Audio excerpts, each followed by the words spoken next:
काय सुरू आहे हे आता तुम्हालाही माहिती आहे. वसई विरार महानगरपालिकेच्या तत्कालीन आयुक्तांवर धाड पडली ईडीची आणि त्यांना त्या पदावर माझ्या माहितीप्रमाणे नियमबाह्य पद्धतीने बसवण्यात आलं. आणि दादा भुसे यांचा आग्रह होता हे मी अनेकदा पाहिलाय. उद्धव ठाकरे, सन्माननीय उद्धव ठाकरे या राज्याचे मुख्यमंत्री असताना ती नेमणूक व्हावी अशी त्यांची भूमिका होती, पण ती एकनाथ शिंदे यांनी त्यांची इच्छा पूर्ण केली. आता ज्या अर्थी ईडीच्या धाडी पडलेल्या आहेत, फडणवीस मंत्रिमंडळातील एका मंत्र्यानं नियुक्त केलेल्या आयुक्तावर, याचा अर्थ त्या धाडीचे धागेदोरे त्या संबंधित मंत्र्यापर्यंत जाऊ शकतात. कारण तो अधिकारी नेमण्याचं काम दादा भुसे यांनी केलं असं चर्चा तेव्हाही होती, आजही आहे. आणि ते रेकॉर्डवरती आहे, त्यांचे शिफारस पत्र आहे माझ्या माहितीप्रमाणे. पण ठीक आहे, आता पाहू तपास यंत्रणा काय करतायत. की नवीन जो एक कायदा महाराष्ट्रामध्ये आलेला आहे, फडणवीस ऍक्ट, की समज द्या आणि सोडून द्या. जसं काल काही मंत्र्यांना समज दिली आणि सोडून दिला, नवीन फडणवीस ऍक्ट आलाय महाराष्ट्रात. बाकी सगळे जे असतात त्यांच्यावर कायदेशीर कारवाई होईल, जनसुरक्षा कायद्याखाली त्यांना अटकाव होतील, भ्रष्टाचार विरोधी कायद्याखाली अटकाव होतील, इतर होईल. पण मंत्रिमंडळातले जे अपराधी आहेत, माणिक कोकाटे असतील, शिरसाट असतील, संजय राठोड असतील, बरं अन्य कोणी असतील, ज्यांची जागा बाहेर असायला पाहिजे ते तुरुंगात आहेत, ज्यांची जागा तुरुंगात असायला पाहिजे ते मंत्रिमंडळात आहेत. त्याचं कारण महाराष्ट्रात जो फडणवीस ऍक्ट लागू आहे, आधी वॉशिंग मशीन मग फडणवीस ऍक्ट, ही समज द्यायची आणि माफ करायची.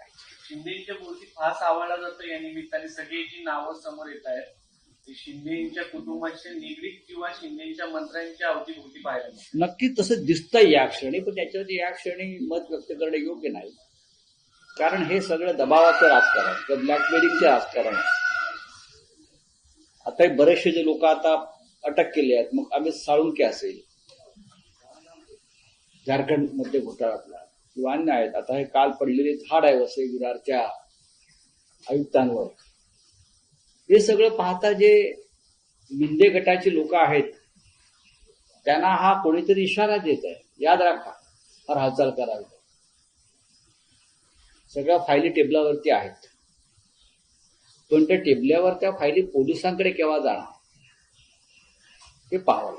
माणिकराव कोकाटे 20 ते 22 मिनिटं रमी खेळत होते सभागृहामध्ये बसून, असा अहवाल आल्याचा दावा केला जातो. विधिमंडळाची चौकशीचा अहवाल आहे, म्हणजे नुसतं काही सेकंड नाही, मात्र 22 मिनिटं ते पत्ते खेळत. अशा अहवालांना फडणवीस किती किंमत देतात किंवा विधानसभेचे अध्यक्ष किती किंमत देतात, हा प्रश्न तुम्ही त्यांना विचारायला हवा. अंदाज समितीचे अध्यक्ष अर्जुन खोतकर यांच्या पीएला धुळ्यामध्ये त्यांच्या खोलीमध्ये 1.5 कोटी 80 लाख रुपये सापडले. त्याच्या आधी 10 कोटी रुपये धुळ्यातल्या ठेकेदाराने जमा करून जालन्याला पाठवले. कोणासाठी पाठवले त्याची सुद्धा एक चौकशी आणि एटीएस वगैरे नेमलं काय झालं पुढे. देवेंद्र फडणवीस ते घोषणा करतात कारवाईच्या, एटीएस स्थापन करतात, पुढे काय होत आहे. अंदाज समितीचा अध्यक्ष हा लाचखोर आहे, ते उघड झालंय, त्याला वाचवतायत.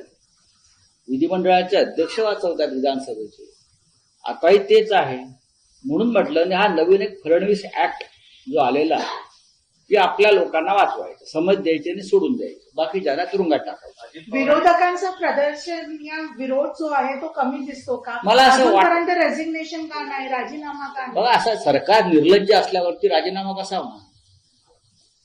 सरकार जर निर्लज्ज असेल, सरकार भ्रष्टाचाराला पाठिंबा देत असेल आणि विरोधी पक्ष का राज्यपालांना जाऊन भेटला, या सगळ्या भ्रष्टाचारी मंत्र्यांच्या फायली घेऊन आम्ही लवकरच राष्ट्रपती नाही भेटणार आहोत. कारण राज्यपाल जर कारवाई करत नसतील, राज्याचे मुख्यमंत्री भ्रष्टाचारांना पाठिंबा देत असतील, तर आमच्या समोर दुसरा पर्याय असा आहे की आम्ही राष्ट्रपतींच्या कानावर त्यांना भेटून पुढल्या काही आठवड्याभरामध्ये त्यांची वेळ घेऊ आणि त्यांना भेटू. अजय जवान पथकाला एंट्री नाकारलेली आहे. आज यांनी रमेश शर्मा यांनी सलामी दिली आणि आता सरनाईक यांनी त्यांना एंट्री नाकारलेली आहे. नाही, ठीक आहे, हा आम्ही आमच्या लेवलला सोडवू ठाण्यामध्ये. सर मस्साजोगचे सरपंच देशमुखांच्या हत्येनंतर चौथा आरोपी सापडला गेला नाही, दुसरे आरोपी कायम आहे. पण धनंजय मुंडे यांच्या मंत्रिपदाच्या संदर्भामध्ये शिकावत केला जातो, त्यांना पुन्हा इंटरव्ह्यू दिला जातो. काय कुठे गेले? काय कृष्णा आंधळेच ना? कृष्णा आंधळेचं काय झालं? जसं 50 वर्षापूर्वी सामना चित्रपट आला होता जब्बार पटेलांचा, डॉक्टर श्रीराम लागू, निळू फुले त्यात. त्याच्यामध्ये एक प्रश्न होता की मारुती कांबळेचं काय झालं, काय झालं त्याचं. तसं महाराष्ट्राला पडलेला प्रश्न आहे की कृष्णा आंधळेचं काय झालं. मुख्य साक्षीदार आहे. त्याला कुठे गायब केलं, त्याला मारलं, त्याची हत्या झाली, काय कळू द्या ना. इतकं सक्षम पोलीस दल आहे देवेंद्र फडणवीस यांचं. कृष्णा आंधळेचं काय झालं हा प्रश्नाचं उत्तर आम्हाला हवं आहे. बोला ना. पंतप्रधान नरेंद्र मोदी यांनी काल भाषणाला उत्तर दिलं ऑपरेशन सिंदूर संदर्भात आणि त्यांनी म्हटलं की जगातील कोणत्याही मोठ्या नेत्याने याच्यामध्ये हस्तक्षेप केला. बघा, नरेंद्र मोदी यांचं कालचं भाषण हे देवेंद्र फडणवीस यांच्या शब्दात सांगायचं तो रुदाली होतं. देवेंद्र फडणवीस यांचा आवडता शब्द आहे रुदाली, रडगाण. कळलं का? ते रडगाणं होतं, म्हणजे भाजपचा शब्द आहे रुदाली. महाराष्ट्रामध्ये देवेंद्र फडणवीस यांनी प्रचलित केलेला शब्द आहे हा. त्यांच्या गुरुच्या बाबतीत पक्का बसतोय, रुदाली. रुदाली भाषणे कोणाची झाली काल विधिमंडळ पार्लमेंटला? तुम्ही भाषण आहे का राहुल गांधींचं, प्रियांका गांधींचं? राज्यसभेत मल्लिकार्जुन खरग्यांनी जे मुद्दे मांडले त्याच्यावरती उत्तर आहे का? त्याच्यावरती अजिबात उत्तर नाहीये. कोणत्याही प्रश्नानं विरोधी पक्षानं विचारलेल्या कोणत्याही प्रश्नाचं उत्तर ना रक्षा मंत्र्यांकडे आहे, ना प्रधानमंत्र्यांकडे आहे आणि ना गृहमंत्र्यांकडे आहे. खोटं बोलतात. 1950 साली सरदार पटेलांचं निधन झालंय आणि हे सरदार पटेलांचे 1960 सालचे आठवण किस्सा सांगतायत मिस्टर गृहमंत्री आपले. 1960 में सरदार पटेल. अरे बाबा, 1950 साली सरदार पटेलांचं निधन झालं. हा इतिहास त्यांचा. यांचा इतिहासाशी काय संबंधच नाही. मोदींच्या भाषणानंतर पण ट्रम्पने हे पहा, प्रेसिडेंट ट्रम्पचं नाव घेतलं नाही, चीनचं नाव घेतलं नाही. ज्या पाकिस्तानला भारताविरुद्ध युद्ध लढण्यासाठी चीननं सगळ्यात जास्त सहकार्य आणि मदत केलं, त्यांचं नेटवर्क वापरलं, त्यांचा बेस वापरला, त्यांची शस्त्र वापरली, त्यांची विमानं वापरली, त्या चीनचं नाव घ्यायला मोदी घाबरले हो. आणि प्रेसिडेंट ट्रम्प मोदी असं म्हणत होते माझ्यावरती कोणाचाही दबाव आला नाही, माझ्या कोणाची चर्चा नाही. काल मोदींचं भाषण संपल्यावरती परत ट्रम्प म्हणाले मी युद्ध थांबवलं. प्रेसिडेंट ट्रम्पचं नाव घ्यायला या सरकारची का फाटते हातभर तेच मला कळत नाही. हातभर फाटते हा शब्द अंडरलाईन आहे, कापायचा नाही. महाराष्ट्रामध्ये लाडकी बहीण योजनेमध्ये 4,800 कोटीचा घोटाळा झाल्याचं सांगण्यात. नाही, सांगण्यात काय ते. सुप्रिया सुळे यांनी पुराव्यासह हा मुद्दा मांडलाय. सन्माननीय खासदार सुप्रियाताई सुळे यांनी अत्यंत तळमळीनं पोटतिडकीनं हा 4,800 कोटीचा घोटाळा की लाडक्या बहिणींच्या नावावरती पुरुषांनी घेतले पैसे घेतले ना. आता ह्याच्यावरती काय कारवाई करणार देवेंद्र फडणवीस? काय यांनाही फडणवीस ऍक्ट लावणार? विसरून जा.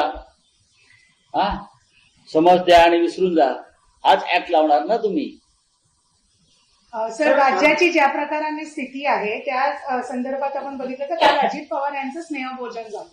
त्याच्यानंतर त्यात उपमुख्यमंत्री एकनाथ शिंदे वगळता सेनेचे एकही मंत्री उपस्थित नव्हते. तर ताळमेळ नाहीये, काही किती वेळा फायटिंग सांगतो बघा, मी वारंवार सांगतोय. एक दिवस देवेंद्र फडणवीस यांच्या समोर कॅबिनेट बैठकीमध्ये गँगवॉर होणार. मी जे सांगतो ते कालांतराने खरं ठरतं. हा तुमचा अनुभव असेल. आणि आता जी धुसफूस आणि खतखत सुरू आहे त्याचा स्फोट होणार आहे. चलिए बोलिए. अदानी यांना धारावीतली 600 एकर जागा दिली गेली कळते आणि MIDCतली जागा फायदेशीर भावात दिली जाणार आहे. काय वाटतं? काय वाटतं? दुर्दैव आहे महाराष्ट्रात. देवेंद्र फडणवीस, नरेंद्र मोदी, जो देशाचा पंतप्रधान गौतम अडाणीच्या व्यापारासाठी पाकिस्तान बरोबरचं युद्ध थांबवू शकतो, प्रेसिडेंट टर्मशी डील करतो आणि पाकिस्तानच्या बरोबरचं दहशतवादाविरुद्धचं युद्ध थांबवतो, त्या देशामध्ये अडाणीला अख्खा देश जरी दिला नावावर करून तरी आश्चर्य वाटणार नाही. धारावी फार लहान गोष्ट आहे आता त्यांच्यासाठी.